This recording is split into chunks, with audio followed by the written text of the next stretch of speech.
Okay, hi everyone. Hello. Hi, how are you? Well, how are you? Very good.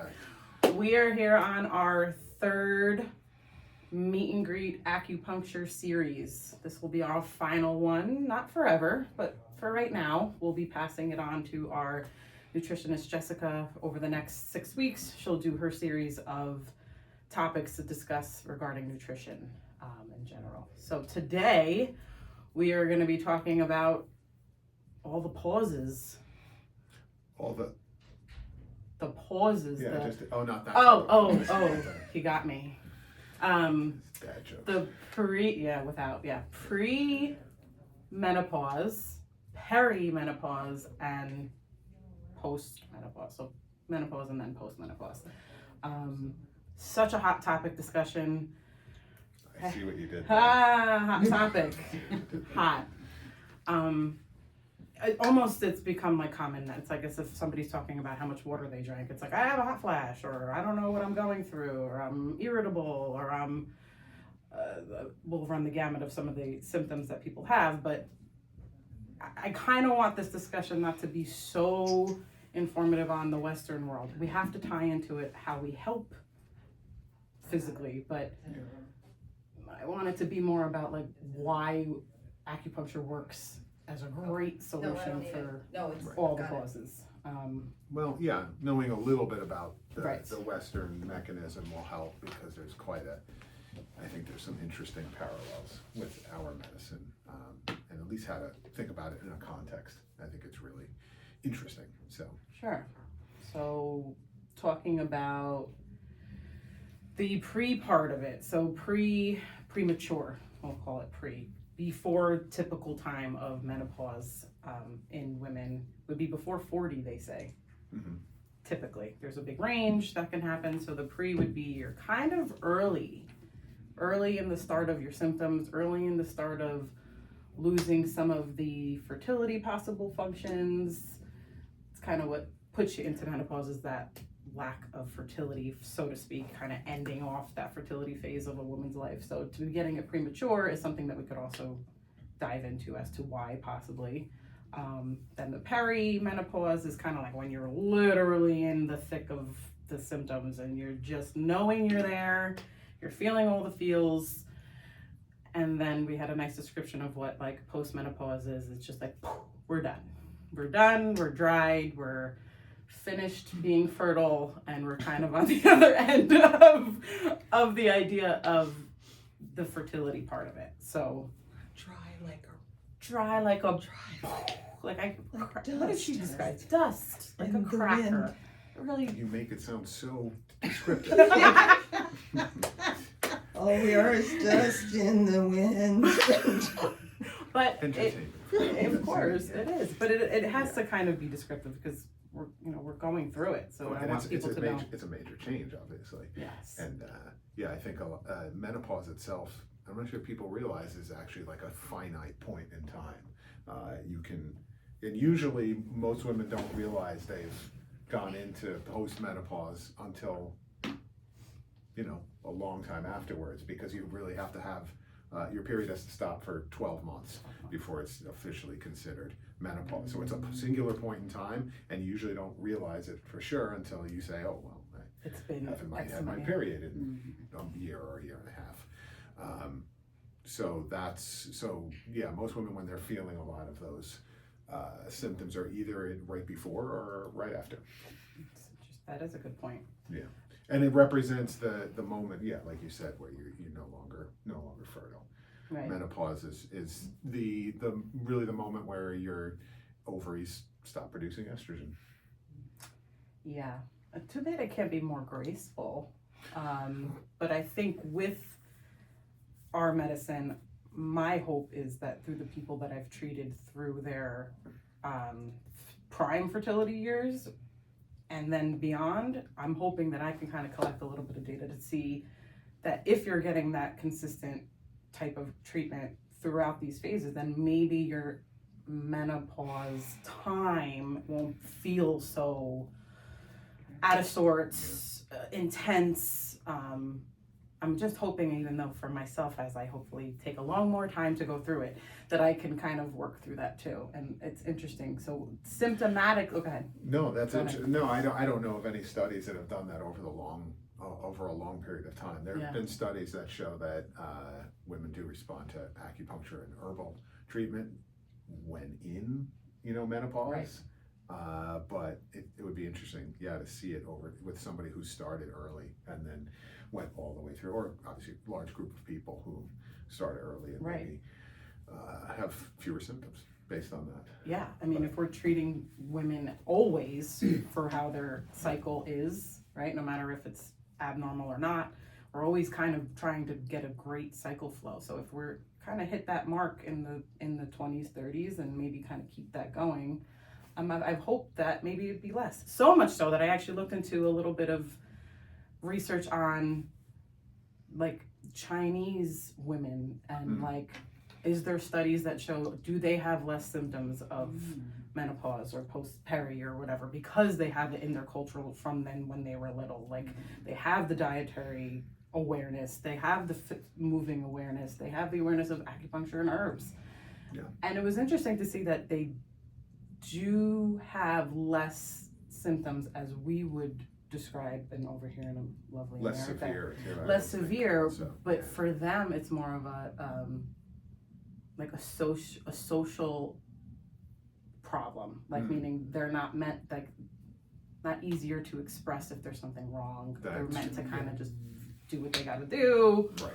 Not really reach out for the help possibly. So that was just because I was very like, what could we be doing that maybe they're already doing it, part of their culture? I mean, we learned Chinese medicine to find ways to help people outside of Western land.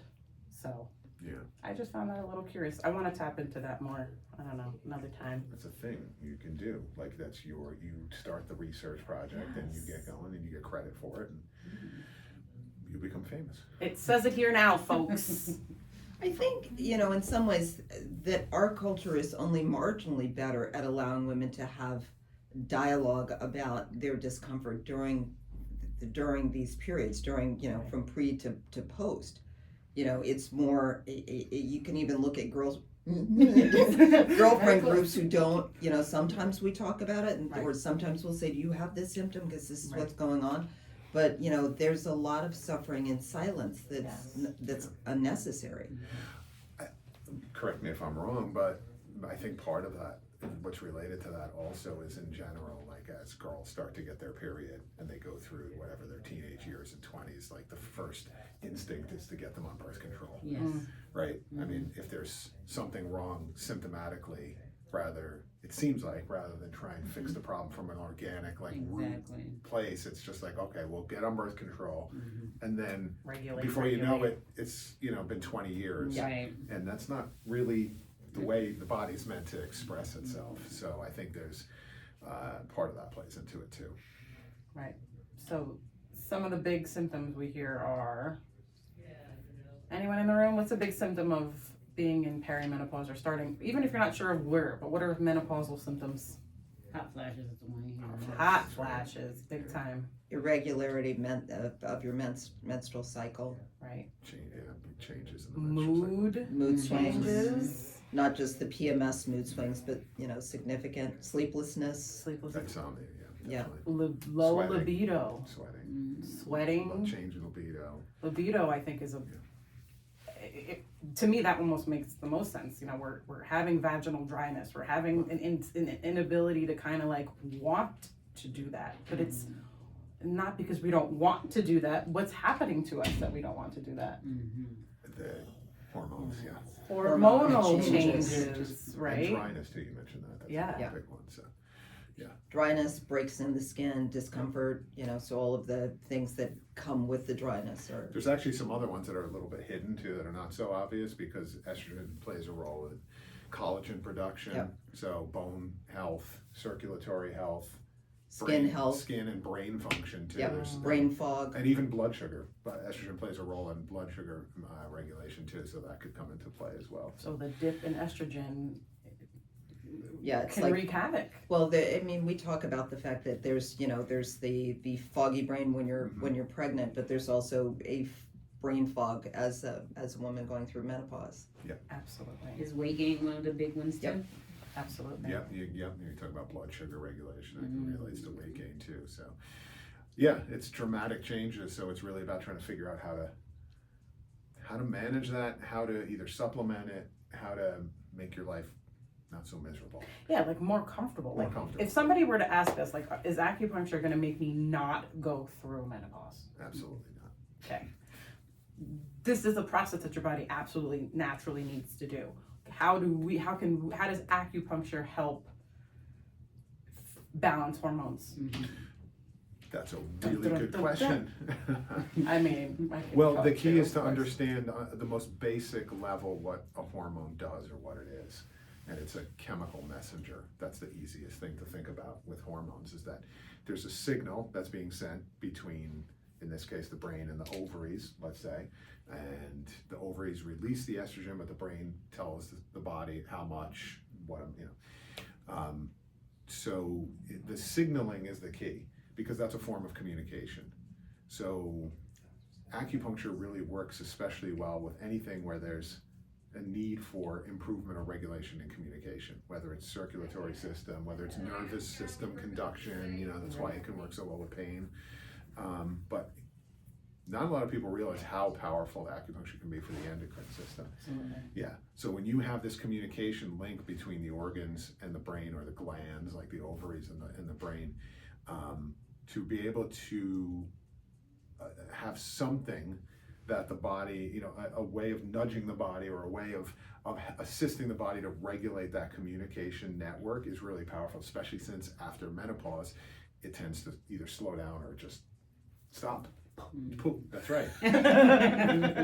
So that's really what the acupuncture is going to really help doing. It's not going to add more estrogen to the body. It's going to improve the way the body communicates and, either uses what it has left or adapts. That's the other thing. Right. The way the body adapts to having changes in the levels of estrogen and progesterone and some of the other hormones. Absolutely. Yeah. Absolutely. One other thing that the I don't know if there's a question. I can see something pop up. I'm gonna come real close to the screen and make everyone uncomfortable. It could just. I just have some viewers. Oh, viewers. Okay. Cool.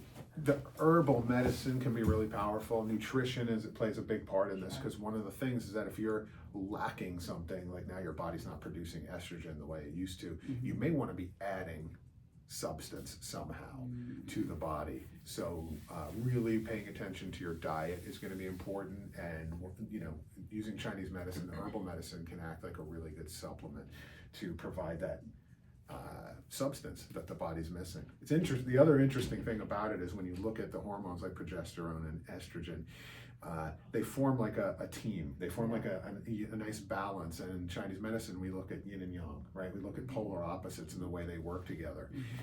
And so it just kind of resonates well with the medicine, that we can look at it and say, we have a diagnosis called yin deficiency, for example. We don't have to go into too much detail about that, but it's essentially like a fluid deficiency. It's like drying out. That's what happens when you lose estrogen. You tend to dry out, and then when the woods or forest or anything is really dry, what's it more susceptible to? Fire. Right, fire and heat. So it can trigger like that, and that's sort of what it feels like, from what I've been told. From what you see. All of a sudden they get the It's hot like I'm flashes and the sweating comes out, and that's like what we would describe as a yin deficiency or a fluid deficiency, and that's what the estrogen does in the body. It provides moistening and it provides nourishment and support, and if you're losing that, you have to figure out another way to support the body, and definitely the acupuncture can do that. Absolutely. Question? Was that No, Oh. I have things in my head, but I'll hold them. You guys are on a roll. Yeah, I mean, and yin also includes fluids as far as blood, right? So it's bodily fluids of all kinds too. So, and why night sweating in particular? Oh my God, at nighttime I'm off with the blanket, off with the curtain. My partner's freezing, and I got the air conditioner on. Nighttime is the yin part of the day, right? So if you're lacking in yin and you're in the yin, and there's not enough yin, and we're hot, we're building this heat pattern and inside, I have a lot of results with decreasing heat in this population of women, like to the point where their hot flashes are no longer there. Do you swing it the other way and give them cold flashes? Oh my gosh, some of them would love it. Some of them would want it, like make me ice cold, right? But that's the help that we can be, is that like, can we get you through this process comfortably? Make your hot flashes not so apparent. I'm very handsy, I see my hands are going. Decrease that. How about we mood? I will always talk about mood stabilization constantly. If that's not the biggest thing that women feel during that time, they feel, what's happening to me? I still need to be all of these things in my life for myself and others. So how do I feel good while I'm going through something that's not making me feel good? So I always want to tap into how great acupuncture is for your mood stabilization too. To just make you feel Yeah, good. another thing a lot of people don't realize is that hormones, when they exist in the body, are called hormones. When they exist in the brain, they're called neurotransmitters. And so that's always, some of the ones that most people are familiar with that affect mood, right, are serotonin, dopamine, endorphins, things like that. It's more common knowledge, but I think a lot of people don't realize the role that something like estrogen plays on your mood and irritability. The other interesting thing is that we describe, sometimes in the Chinese medicine, the terms that we use and the way we describe things are very much like an analogy. And you have to keep in mind that it's translated from ancient Chinese, thousands of years ago. And so the Chinese used to describe the spirit, the mind. They would say that the blood anchors the spirit. And it's kind of like a weird, poetic, vague term, but when you really think about it, what's anchoring the spirit? Maybe it's the role of the neurotransmitters and the hormones. And then if you're lacking in estrogen, or if you're lacking in serotonin or something like that, then you are definitely going to have mood swings. You might be depressed. You might have anxiety. And that's what they were talking about. They didn't have, obviously, the technology to look inside the brain like we do, but they had the understanding of the way the body works, and the principles are pretty much the same. Yeah, so it's really interesting to see that carry over. Absolutely, definitely. I'll ask a question. Please. Wonderful. In this society, everybody likes fast. So you find us when we have pain, we're taking pain meds. They were talking about, if I have an issue with my period, I'm going on birth control to make it quick fix. With acupuncture, is it quick, or what am I looking at around the time frame of that change happening in my body once I start? Good question. It's interesting because also within the medicine we have this concept of root and branch. Sort of like branch is the symptom, root is like the underlying cause of everything. Acupuncture can work really well with the symptoms and the branch. And quickly. You can get an immediate sensation. Now, it may not last. That's the thing. So if a woman comes in and she's having hot flashes, might be able to cool her down immediately. But if that's the only thing she does, let's say one treatment, you haven't changed the pattern. It's going to come back. So there's a little bit of both going on. You can get a little bit of a quick effect, and that's really good for a patient who's like, I need immediate relief. But if you're working on the root, then over the long term, they're going to get better sustained relief. So it's kind of like a yes and no answer. Yes, you can get some quick results, but only if you kind of stick with it in the treatment for a period of time. And having us be like a guide through it, right? Just like as if you were to be going through like talk therapy. There's no one can 100% say you need 1 to 4 visits, and sometimes they're with you for a while. They get you through phases, they get you through things, and that's kind of what it's meant to do, is kind of help you through this process and keeping you as level and balanced as you possibly can through these dips and spikes of deficiencies and all of that. I mean, and it's a mental and psychological component too. I cannot stress that enough. I hope I'm not going through it this early in my life, but I have a remembrance of like my mom going through it, and I can remember that time. I'm like, what is going on with her? Like what? There was a lot going on, but in particular, like where is like the support for, like, where is the support for this group of people? Like, and Yeah. you had mentioned earlier, you know, there's between your girlfriends, you talk, oh, wow, I've had hot flashes. It's so blasé. It's like, I had a cup of water yesterday, and we just kind of like move past it.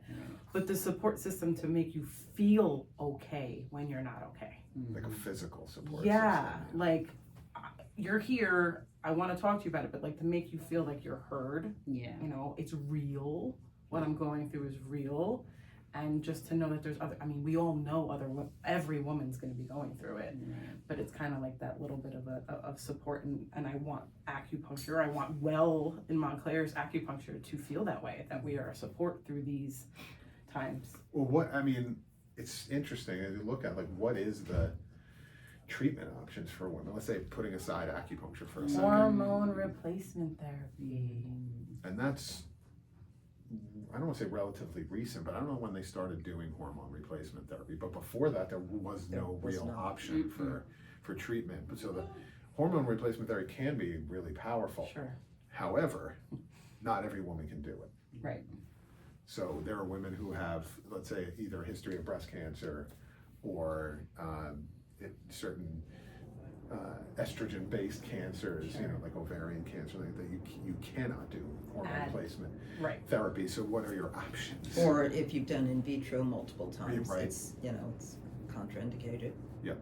So what are the options? You really have to have some other alternatives to that, and this can be really, really powerful. The alternative is we just do it. Or just suffer through it. Well, but let's just talk about, you know, that's the way the women have to deal with things. We have to get through what we go through and suffer through it, and you'll be fine. Everybody else done it. We're gonna get through it, and we'll see you in it. But that could be a 10, 15-year span. Yeah. Right? From like sort of beginnings to like when you are completely like done. That's a long time to not feel good.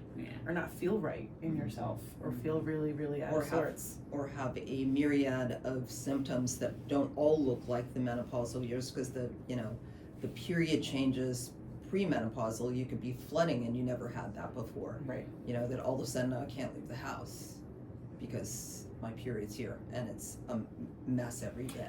Yeah, it's interesting because like you mentioned, there are changes that are happening that are not clearly menopausal changes, but one of the other interesting things about the Chinese medicine, the ancient texts talk about things with women happening in cycles of 7-year periods. So the idea is like around 14, a girl would start to get her period, menarche, right? And then sort of like between 21 to 28-ish is like prime birth-giving years. You're fertile, and every sort of it's not. It's loosely, thank you. But in that 28, 35, 42, you start to see some real changes maybe happening in the body, and sometimes that can be confusing. And like, what's happening? Am I going through menopause? And it maybe, but maybe not. Right. I mean, there's very specific times like premenopausal or primary ovarian insufficiency, things like that, where your eggs stop producing eggs. And that's a sort of diagnosable thing, but if there's stuff that's under the radar, how do you deal with it, right? There are changes, you pay attention to it. Oh, I used to bleed for 4 days, now I'm bleeding for 7 days or something like that. What does that mean? So again, another thing that we can help women navigate, I think, without, sometimes not getting really good answers outside of Dr. Google. I mean, in the Western world, you're going to see a lot of blood work being done to check your levels, right? Your hormone levels.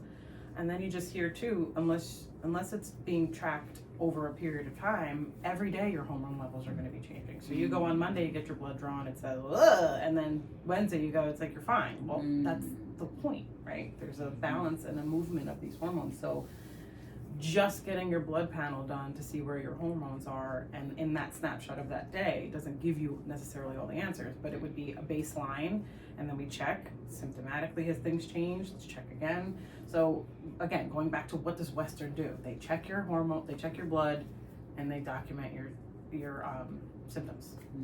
The treatment end, going back to that, is almost nothing.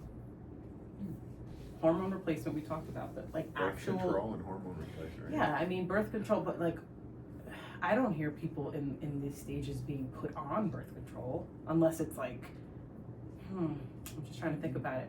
I mean, most you're put on birth control like extreme pain with fibroids. Yeah, but hi, I'm starting menopause is an option for me to go on birth control. No. So how do you feel like you're being heard and actually taken care of? Other than us, I don't know. I don't know. So I think that's kind of having a little revelation in here too, is women don't know what to do. They know that Western doesn't do much.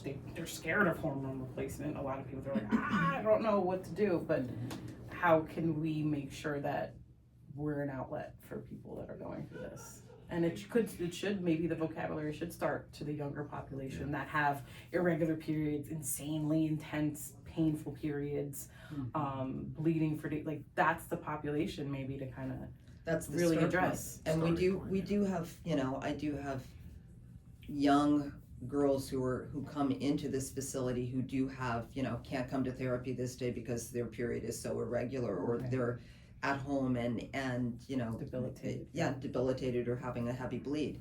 And the idea is that's where you start this care, is because you shouldn't have to live that way either. And oftentimes, yes, a mom or dad could put that child on birth control, but often it, you want to have them give them some help in regulating, so that if your start point's there, then they also get the opportunity to start talking about, what symptoms look like, what's comfortable to them, knowing how to track their symptoms, having some sense of, I have a period for 5 days, and knowing what the coloring looks like if you're bleeding. What's the difference? Absolutely. I never get asked that. Yeah. In all of my. Is it clotting? Is it clumping? Where do you have pain when you have pain?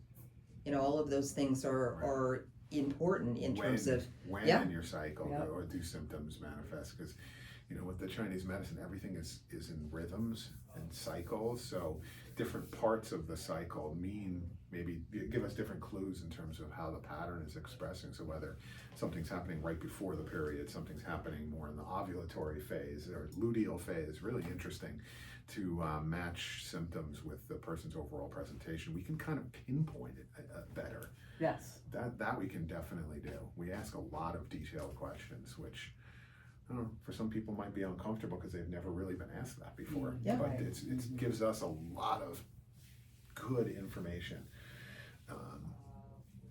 Now, would you say it's still important for people, let's say somebody's coming to you,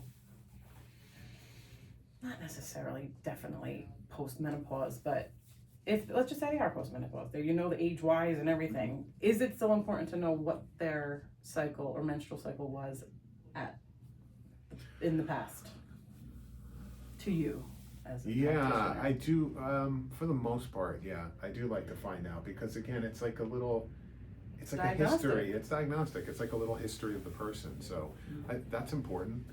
It's like if somebody has a spine issue, and you want to know, did they play rugby? Right. Something like that.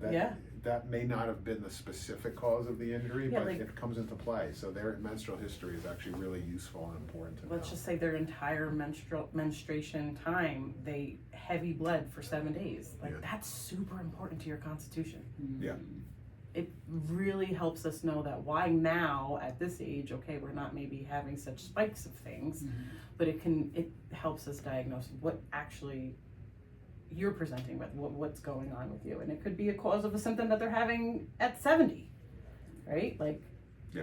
Although they're not monthly bleeding anymore, that lack of, or that heavy loss of blood throughout their time could really their bones, depleting the whole. It's like doing a jigsaw puzzle. So I've described that before, where you start with just a couple of pieces, and imagine you don't have the picture in front of you. So you just start putting together some pieces, and before you know it, a little picture starts to form.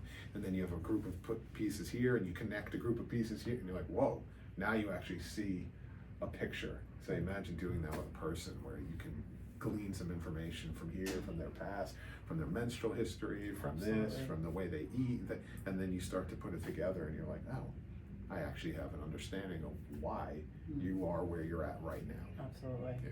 And it comes from even just continuing to talk to your patients. That relationship with your patient is everything. So the more you talk to them, the more you treat them, the more you get them comfortable. And all of a sudden, they're just in casual conversation about something that may have happened, and you're like, oh my gosh, another puzzle piece. That makes sense for this and this and this. Now you're building every time a better and better, not just a better and better treatment, but a more sound and developed treatment to help that person the more they talk. And they could come that first day like saying nothing, like divulging nothing, saying nothing, and then get more out. And that's why our intakes are long too, because if they're unable to express, then maybe they're writing it out in their intakes, and we're getting a backhand of that. Any other questions in the room? What would you suggest to somebody who is thinking about getting fibroid removal? Because like I was overseas and I had horrible periods to where like I couldn't get out of bed, and this happened for like 7 years. I was not comfortable with the hospital over there because they were like, get him out. No, I'm not doing that. When I got here, the first thing they said was, get him removed, take him out. After that happened, then all this information came. You didn't have to do that. There's a natural way. So what would be, from an acupuncturist's point of view, what would you say to somebody who's considering having fibroid removal because of their period issues? So if they're already at that phase where like the doc, and you're hoping maybe a couple different opinions too. That's what I tell everybody. You're not going to one doctor and they're taking out your ovaries, like, or fibroids. Like, get several together so that you can kind of feel firm that several people's opinions kind of are going towards the same answer. But coming into us, are we going to decrease fibroids? In some theory, yes. We can. I've done it. Yeah. No, Go ahead, talk about it. Okay.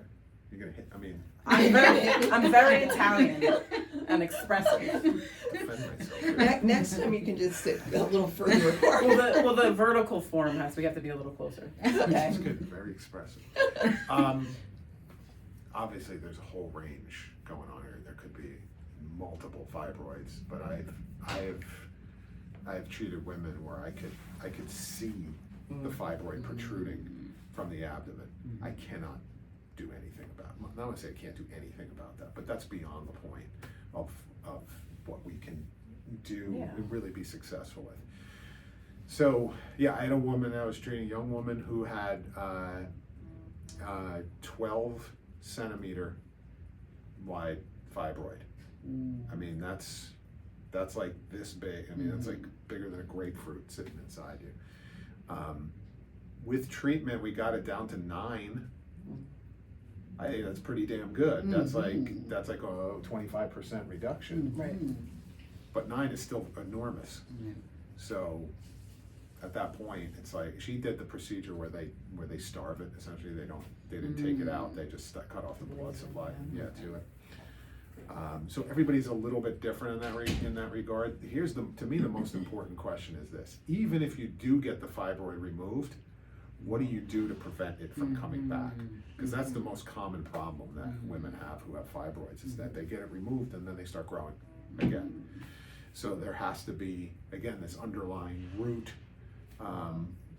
cause, whatever it may be. There's definitely some hormone dysregulation going on in the body, and it just has to be addressed. And so you really have to try and get as deep as possible, whether it's the food they're eating, whether it's past, trauma or issues with the period since menarche, since it started, and try and develop a picture of what that person looks like, and hopefully get the body in the right state to where the fibroids don't come back.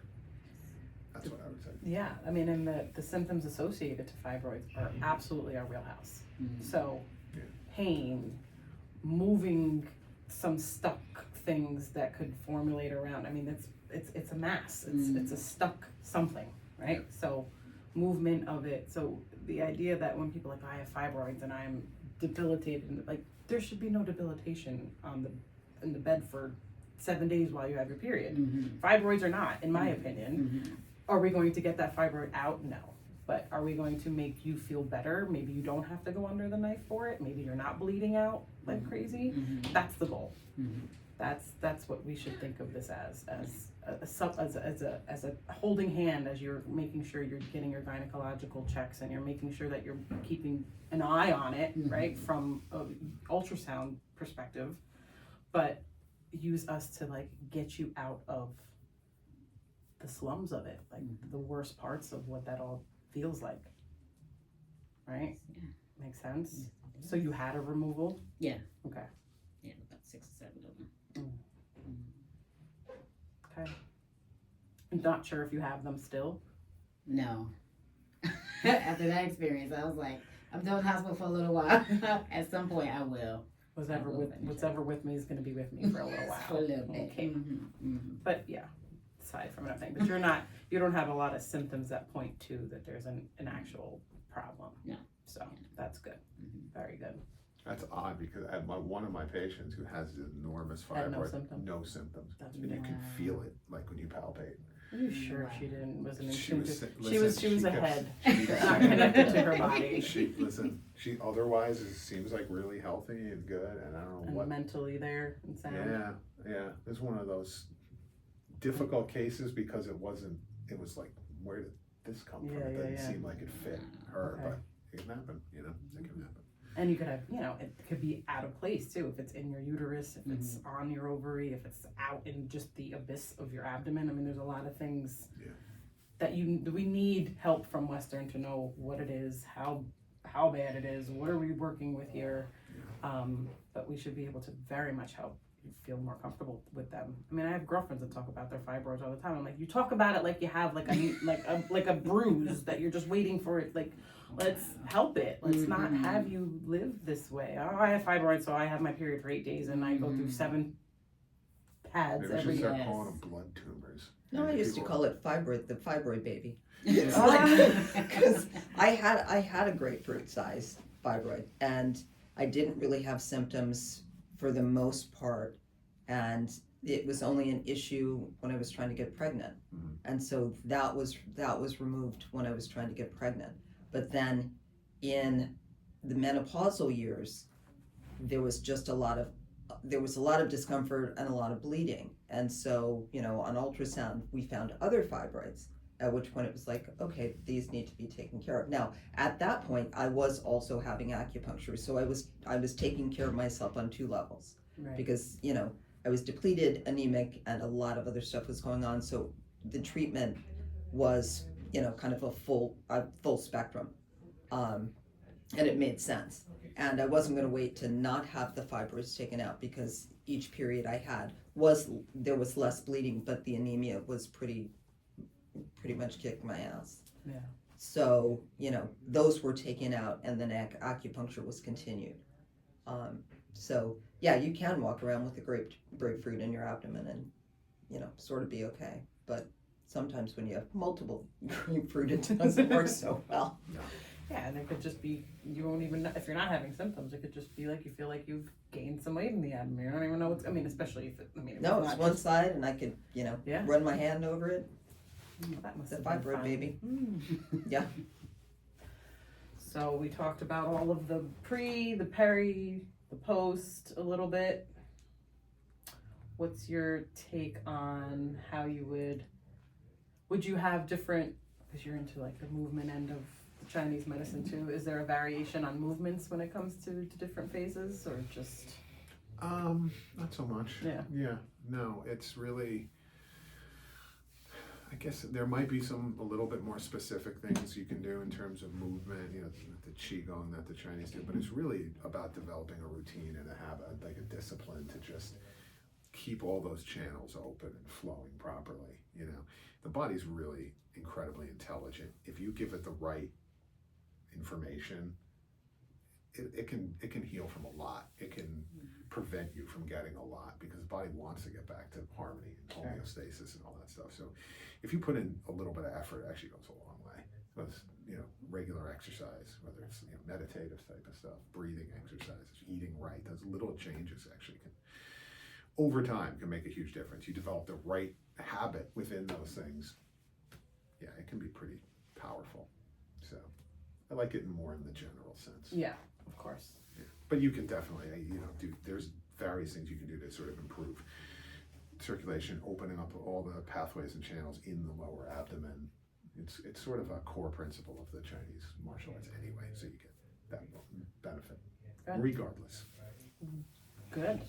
I like that. Do you So, have any questions for her? I know. Well, Oh, no, that's but another the only damn thing we haven't brought up, of course, is menopause. Oh, there we go. Don't you dare bring men into this conversation. That's- Can we But- have a but- session Listen, of our own? that's- I'm just joking. No, but it is fair. It's a important. fair Of conversation. course. Then there's two main reasons for it. One, men do get hormonal changes. Mhm. It's not as drastic as women, because with women it's like a definitive point, right? Ovaries stop producing eggs, stop producing estrogen, and it's very dramatic a lot of times, the symptoms.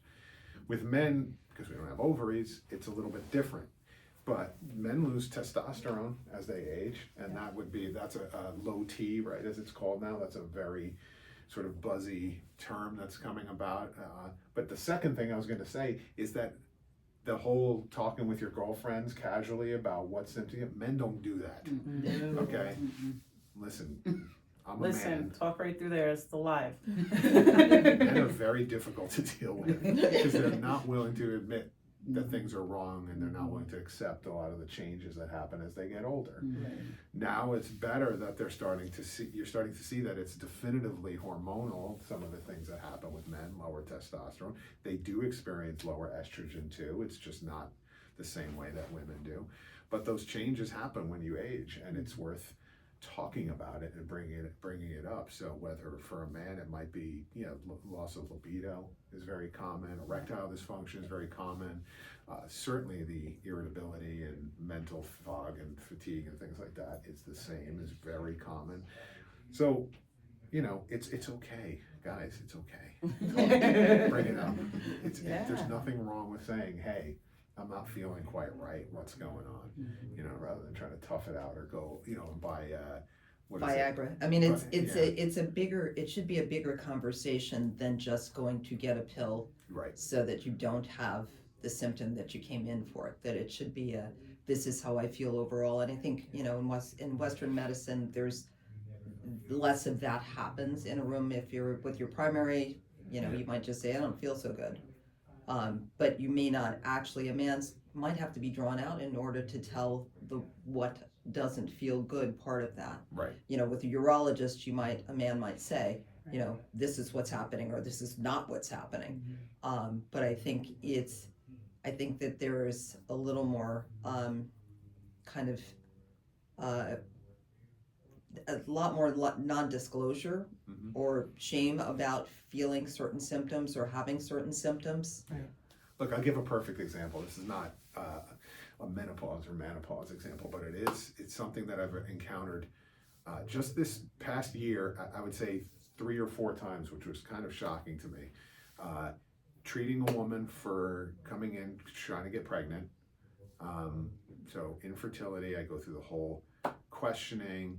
There's nothing wrong with the woman. She's like, never history of cysts, no fibroids, periods pretty. I'm like, and then she'll be like, my husband has a sperm issue. And I'll say, okay, so why are you here? And the answer is, he wanted me to try it first. And I feel ashamed to be a man at that moment. As you should. Because that is indicative of typical problems that you would encounter. Why would you just come in? It's like, bring him with you. As a doctor, I wanted to write a prescription. I told this one woman, I was like, listen, I'm a doctor. I'm going to go ahead and write a prescription for your husband for big boy pants. A pair of extra large big boy pants to put on and come and see me. Like, if there's a distinct problem, Let's address it. Mm-hmm. We can help address it. It's not a knock on your manhood that you have a sperm problem, But you know. it is. But it is. But also- but it's not. No, but to them, You know, it there's is. so many Yeah. reasons why that could happen that But are to them it is. Not that I. Not- think it yeah. should be. But also how great that he even got checked for his sperm. Mm-hmm. Right. I know I that know you're that. like, well, the problem is he didn't come see me. Even that's a step, right? Yeah. Oh my gosh. Yeah. They are the easiest to get checked out. Right. Right? It's an actual pleasure for them to get their sperm checked. And for women, it's very invasive, right? So that's the first line of person that gets checked in an infertility situation is the male, should be the male. Right. But they're like, I'm fine, it's fine, it's fine, it's Which fine, is it's fine. Yeah, it's interesting that once you say the word infertility, most people think of female Because the infertility. woman can't get pregnant. Yeah. Right, that's but- right. If there's, sometimes if I'm treating a woman for any sorts of infertility, I say, well, where's your husband? And he's like, well, she's like, he's fine. I go, well, is he fine because he got cleared from doctors? Or is he just like, fine, like, I'm at home chilling? And she's like, well, he's never got checked by doctors. I go, he needs to come in too. So anytime I'm treating anybody for any type of possible baby making, I'm like, you both have to be here, even if everything's fine. Yeah. So that same thing applies to men who are aging. It's tough. Like I can't. You know, one day if I ever get old, I'll probably be the same way. if you get old. If you get old. You hear it here first, folks. He's If trying he to gets stop old. the aging process. Yeah. Slow it I down. think you are actually. No, but it's you know, it's so important to just acknowledge, you know, Yeah. the issues that are at hand, and especially if it's something that could be, I don't want to say easily fixed, but if it's something that can be addressed without medication, you know, without much to do, without much hoopla, and just maybe get some acupuncture, change something in your diet, it's worth it. So Absolutely. please, just Come on down. don't be so cagey. Don't be so like proud. It's okay. You can talk Yeah. to me. It's all good. Yeah. It's all good. So. Good. I'm glad we brought in the men to the topic because it is important. And also just for the support system too. Men, I want you to know, you know, your woman needs some kindness and some support. And sometimes it's beyond our control how we're feeling and how we're acting. Sometimes. So just maybe just more of a educational awareness of, you know, be kind through this time of her life Be because patient. be Yeah, kind, be patient, and just be very helpful. That's the goal. Right. And if they come in, either one, then that person can complain and bitch and moan to us as much as I they want. love it, and I won't tell him or her a thing. Yeah, you can be as promise. irritable as you want. I bet you to me. Yeah. Anyway, by the time we're done with the treatment, you won't be irritable. That's very true. That's very true. So, with that, we're gonna wrap for today. So again, this is our last topic of the acupuncture series. We are going to put all of these videos that we recorded on our YouTube, so feel free to go back and watch it. This is the opportunity for you guys to ask us questions. If you have questions, call the office. They can ask one of us. We can call you. We have holistic consultation times set up in our schedule to 15 minutes. Come talk to us. It's a free service. Let's see if we can help you find out what we can do to help you if that's part of the procedure. And maybe even what other services here at the office that could be helpful, yes, so aside from the acupuncture, Exactly. nutrition, or whatever. right, steamrolling into that in the next 2 weeks. It'll start with Jessica, nutritionist, meet and greet. So get your questions. We're here for you for all the things. Thank you. Bye.